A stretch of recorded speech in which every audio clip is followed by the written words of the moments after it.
It's officially April, which means it's officially draft month, and after all the mock drafts, after all discussions, this is the month, at the end of the month, we are finally going to see who are the newest players in the NFL, which teams they go to. I can't wait for the NFL draft. I know a lot of people get kind of fatigued around this time with seeing mock drafts and talking about different prospects and kind of experimenting on where they will go in separate mock drafts, but in my honest opinion, I love it. I don't really get tired of it. I watch mock drafts almost every day just to get people's opinions and kind of compare them to my own and see where everybody else is at. But man, I'm having a blast this season. This is probably one of my favorite draft seasons. And before we get started, guys, I really want to thank all of you, sincerely all of you, for all the support you've given me on the channel, especially in probably the last 2 months. We've grown a lot in subscribers. We've grown a lot in the view counts per videos, the engagement, the likes, the comments. You guys are really enjoying the content. I appreciate every single one of you guys, and share the content, share the video, Twitter, Instagram, it doesn't matter, YouTube. Would love if you guys do that to kind of expand the community. I got some things in the works working with other content creators that is probably going to be kicked off after the draft, so I'm very excited to share that with you guys. But that being said, let's get started. Now, we've gone through the multiple different scenarios on how the Giants can get each and every quarterback possible, as the Giants have been linked to almost every single quarterback so far this season, besides probably Bo Nix. But we've had the Caleb talks during the season and the Drake Mays during the season, and that's kind of been more so like a pipe dream more than anything. Obviously, Caleb is going to Chicago, but then there is the small chance that Drake May falls to 3, and then would New England take Drake May, and would they trade down?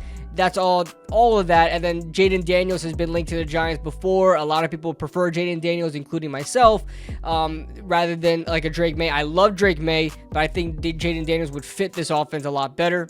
However, I really don't think the Giants are going to get any of those 3 quarterbacks, so I have to cross them off my list. I really don't see a world where the Giants get one of those 3 quarterbacks, so we really have to move on to that second tier of quarterbacks, and that is J.J. McCarthy, Michael Penix, and Bo Nix. Now, really looking at all of these guys and where I rank them, I have, in this exact order, I have Caleb Williams at 1, I've got Drake May at 2, I've got Jaden Daniels at 3, and then I have Michael Penix at 4, JJ McCarthy at 5, and Bo Nix 6. Because I've already told you guys about JJ McCarthy and how I feel about him in another video, talking about, JJ McCarthy.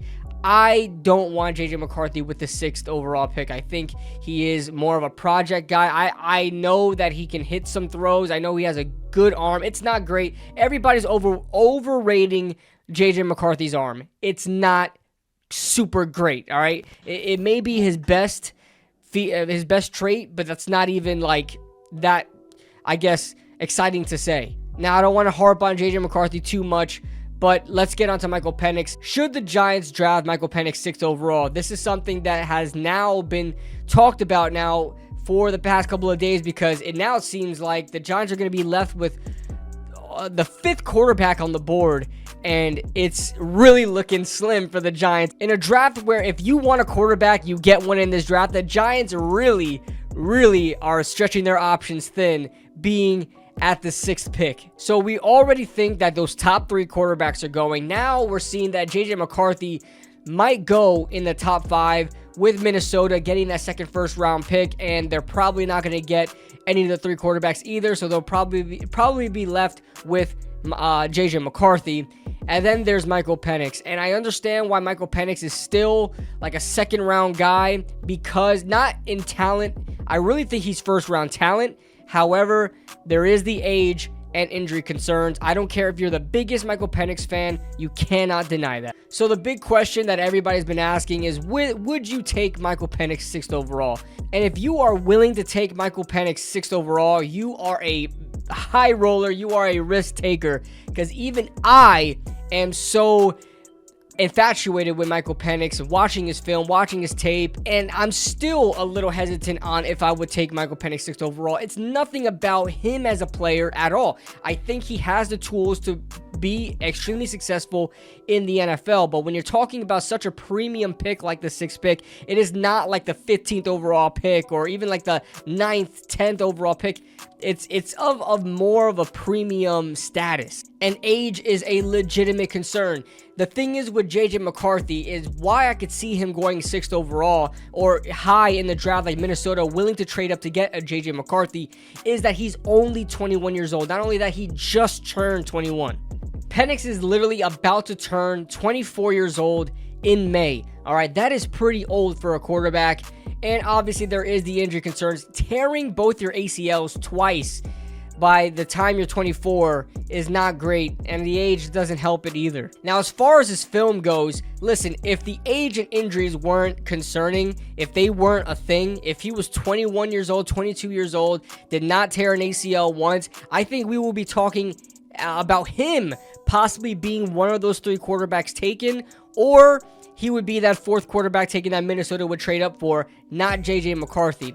Now, I told you guys why I like Penix. I think he has a great NFL arm. He has great touch on the football, something that a lot of these quarterbacks have, but I just think his arm talent is probably one of the best in this class, in a very good quarterback class, but might I add. His placement is consistent. It can be off at times, but his placement is consistent. He puts good zip on the ball, tight spirals. It doesn't hang out flat in the air. It's always with decent timing. He can hit those routes outside the numbers. He can throw those balls all the way on the opposite hash. He can do all of that. He can make every single throw. On top of that, the pro day really kind of solidified how I feel about him.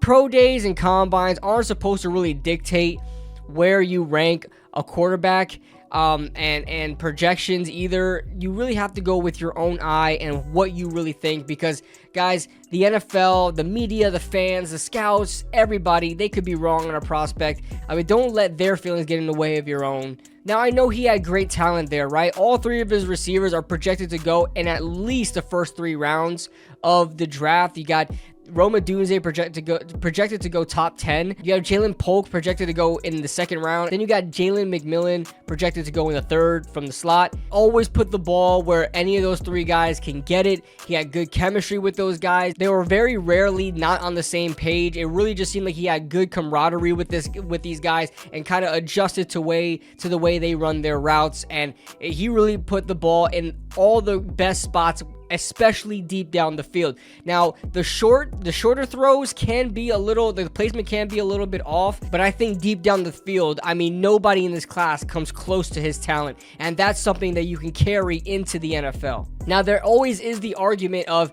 would you take the 5th quarterback off the board in the top 10?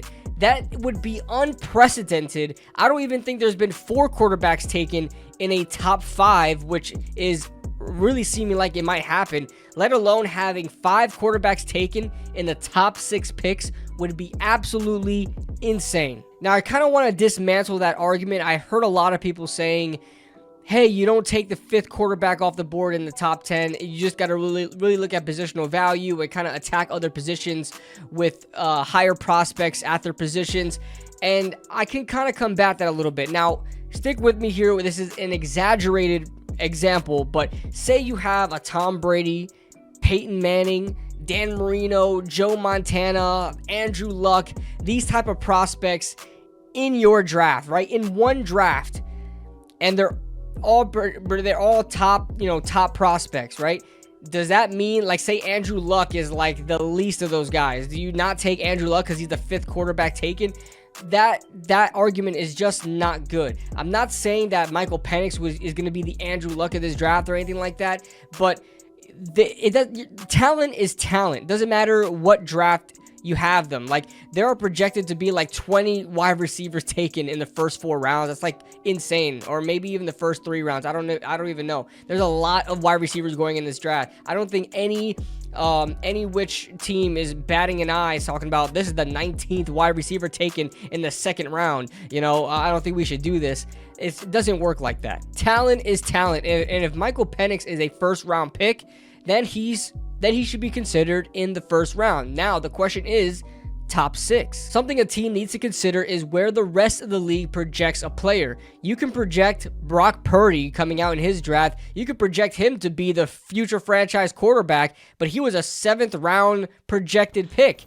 You don't take him in the 1st round. If you understand what I'm saying, you have to go with where the market goes. Now, there's always a little bit of risk involved when you do that, but you don't want to be a Patriots team getting a 3rd round prospect in the 1st round like they did Cole Strange. You know what I'm saying? So there is that aspect, and on top of that, it's the quarterback position. I know it's a premium position that you reach for if you believe in a guy, but you still have to take into account where the field ranks these quarterbacks. And if Michael Penix is projected at a late 1st round to early 2nd round projection, then you got to consider that if you're going to take him 6th overall. Now, a lot of people have Bo Nix going to the Broncos, but the Broncos trading down. Why do you think that is? Because Bo Nix is probably not going to go that high, and I know Denver is desperate for a quarterback, but you could still trade down, acquire some capital, and move on from there. Now, the big question is the big bad Las Vegas Raiders. There are a couple experts and mock draft guys out there who really think that Michael Penix may go up from his pro day. I really don't know how he goes from 2nd round to 13th overall just because of his pro day. It wasn't that spectacular, but I really don't know if the Raiders would do that, but now it seems like they are a threat to draft him 13th overall, and now that even begs the question even more. Do you take Michael Penix 6th overall in this draft? And man, I'm still going back and forth on it. I can't even give you guys an answer. I really want you guys to leave it in the comment section below. There is a back and forth going with Michael Penix, and as much as I love him, as much as I really love his film and want to believe in him, I don't want to be the team that sits there and takes an injury-riddled quarterback. I get that he's a couple years removed from those injuries, but an injury, like, let's not forget, he was hurt in that championship game, okay? That national championship game, he stuck in it because he didn't want to go out and exit the game in the last game of his collegiate career. He was hurting, okay? It looked like he hurt a rib, broke a rib or something, but the entire second half, he was making a throw and just wincing in pain. Let's not forget that he is susceptible to other injuries than just an ACL, okay? He seems to be a little bit made of glass. I'm not saying he's not tough, but his body may not be in unison with his mindset, okay? He might be a tough player, but his body just may not be able to hold up. And I don't want to be that team that goes out and drafts the injury-riddled quarterback, the older quarterback, and he turns into a dud. Like, I really don't want to be that team. I know there's the whole left-handed thing as well. I want to dismantle that as well. Listen, Michael Penix played at Washington. Their best tackle was on the left side, Troy Fautanu, who was projected to go right around where Michael Penix should go. He was on the left side. They didn't say, "Oh my God, Penix is a left-handed quarterback. Let's move Fautanu to the other side." They don't do that. Tua Tagovailoa had Austin Jackson covering his blind side, okay? Austin Jackson is not that good. The tackle out of USC, all right?